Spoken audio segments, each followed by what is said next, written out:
Maliit na bagay na papasaya ka. Kasi in love ka. Pag nakikita mo yung ari ng jowa mo, kahit maliit, ay, kasi in love ka eh. Maliit na bagay na appreciate mo. Pero pag hindi ka na in love, tsaka mo lang marirealize, hayop na lalaki, tinuloko ko, ang liit naman ang ticket. Pag nakasalugan mo sa daan, gusto mong murahin, hoy, kilala kita, hayop ka, kilala mo pagkatao mo, yung titi mo, sinipis na gusto ng chocolate. Diba? Gusto mong ipahiya lagi pag may kasamang babae. Eh, naku, miss, iwanan mo yan. Kapag mukha niya lalaki niya, kung di pa naluslusan niya, walang bakat ang brief niyan. Pero pag in love ka, hindi mo na-realize mo. Masaya ka lang. Kahit walang ginagawa yung tao, makita mo lang siya, masaya ka lang. Kahit nga hindi mo makita yung tao eh. Diba? Kasi nga una, masaya ka. Pag masaya ka, maganda ka. Walang taong nakangiti ng pangit. Diba? Lahat ng nakangiti maganda. Kaya tingnan niyo yung mga tao sa katabi niyo. Sige. Kung nakangiti, in love yan. Kapalit-palit ba ako? Diba? Rantadong lay sa soberano. Siya pa talaga ang nagtanong nun, no? At kung si Liza Soberano tinanong yun, so ano na lang tayo? Magtatanong pa ba tayo? Eh, isasagot na lang tayo. Si Liza na yun eh. Nagtanong pa, pangit ba ako? Yun ang tanong ni Liza, pangit ba ako? Ano bang itatanong ni Chocolate? Sabihin niyo sa amin, ano kayo ang itatanong ni Chocolate? Ang itatanong na lang ni Chocolate, masarap ba? Diba? Pero pag ingat ka, mataas ang kumpiyansa mo sa sarili. Feeling mo, maganda ka.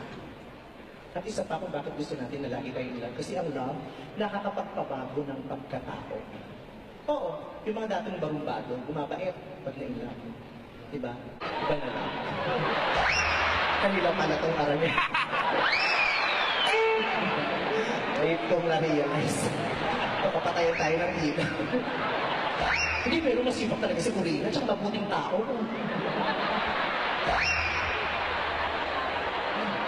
Oo, ang sipag ni Corina, nung na-inlove kay Mar Rojas, ang sipag niya, na sobrang sipag niya, lahat ng makita niyang may paa, binala niya ng tsinelas.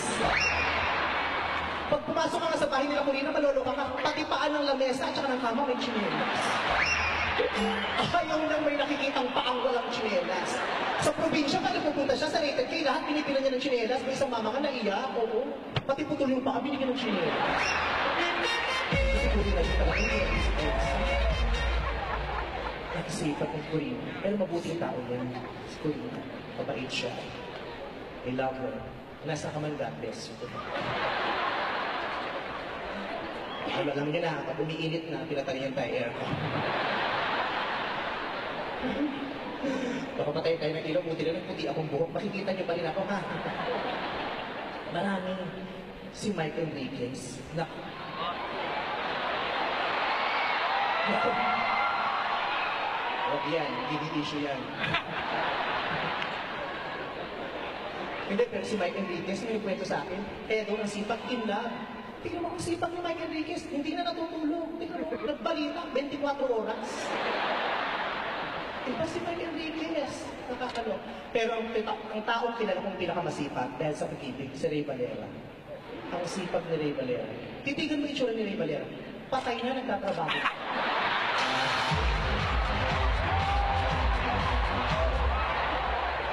Diba?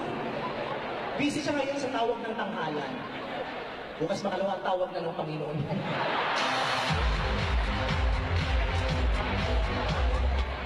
Ito pang isang masipag. Si Jessica. Jessica Alfaro. Kailan mo si Jessica Alfaro?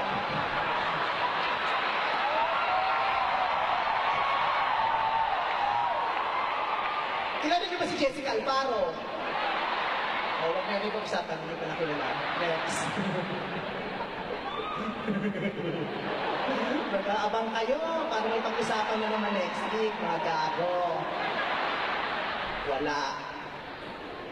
Sino pa bang mga masisipag na yun? Tingnan. Yung Pangulo namin, si Tito Duterte. Piling ko inlat yan. Ang sipag, di ba? Tingnan mo, ang sipag magmura. Pag isang tupa pa, di nakaligtas sa kanya. Joke lang po, President, I love you.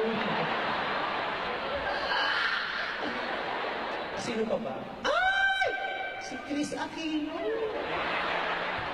Ang sipag niyan. Nung na-inlove si Chris Aquino, ang sipag, gusto niya lagi magpapayat. Ang sipag niya mag-workout. Ang gusto niya pagpapapayat, lakad. Lakad lang na siya ng lakad. Ang sipag niya.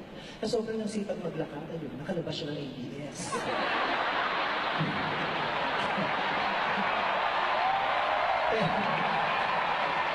Pero dahil masipag din naman siya, umaasa ko makakabalik din siya talaga. Makakasama ko siya. Birthday na ngayon. Happy birthday, asawa. Pero ito talaga ang pinakamasipag na kilala ko. Si Ma'am Charo. Huwag na naman makalabas, wala naman siya dito. Hindi, si Ma'am Charo, kinukwento talaga sa akin. Oo, kunento sa akin ni Tita Malu. Si Tita Malu talaga nagkwento sa akin. Si Ma'am Charo daw, nung na-inlove, sobrang sipag. Oo, na sobrang sipag ni Ma'am Charo, pumunta siya ng post office, lahat ng sulat, binasa niya. Kahit daw hindi para sa kanya, sinagot niya. Oo, ang sipag ni Ma'am Charo, sa sobrang sipag niya, pati magpakailanman ng panood mo.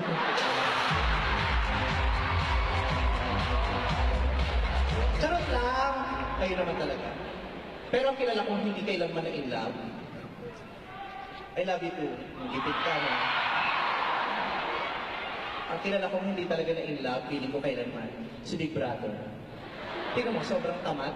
Hindi na naubusan ng utos sa housemates. Ang tamad. Oo, ayaw magpakita, tapos galit lagi. Daming utos. Sa sobrang lungkot ng buhay, nagpati na naman hindi niya kilala. Iba. Sobrang sarap na in love. Pero lagi niyong tatandaan. Pag umibig ka,